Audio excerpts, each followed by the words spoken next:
हम सविता दास महा फिर जे छै से एकटा स्वरचित बहुत ही सुंदर माँ भगवती के स्वरचित गीत लऽ कऽ उपस्थित भेलहुँ हैं। अहाँ सब सुनू आ माँ से आशीर्वाद लिअ और जय जयकार करू माँ के, ठीक ने? तो सुनी जाय जाओ, तो सुनू।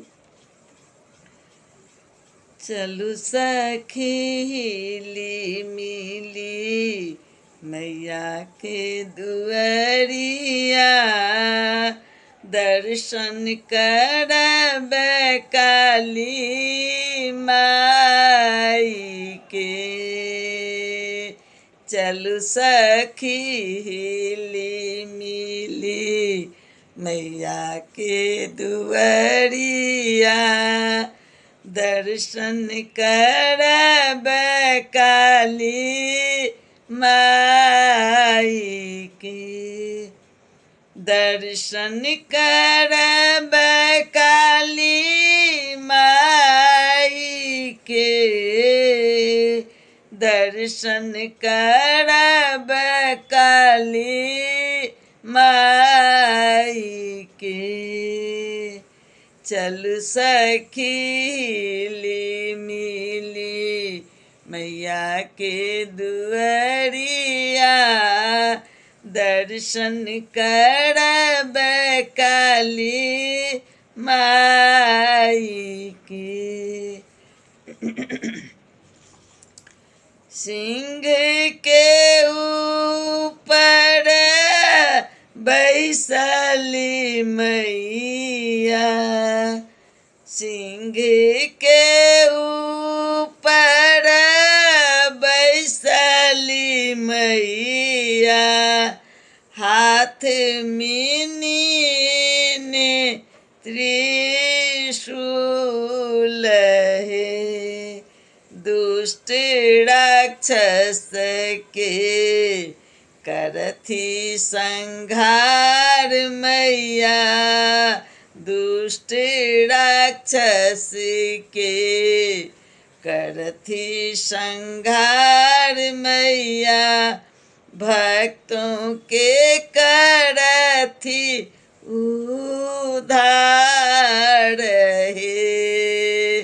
चलू सखी हिली मिली मैया के दुआरिया, दर्शन करबै काली माई के। दर्शन करबै काली माई के। मेवा मिठाई माँ के भोग लगबियनु, मेवा मिठाई माँ के भोग लगबियनु, मैया के लिए गोहराई है। जगमग आरती मैया के उतारियनु,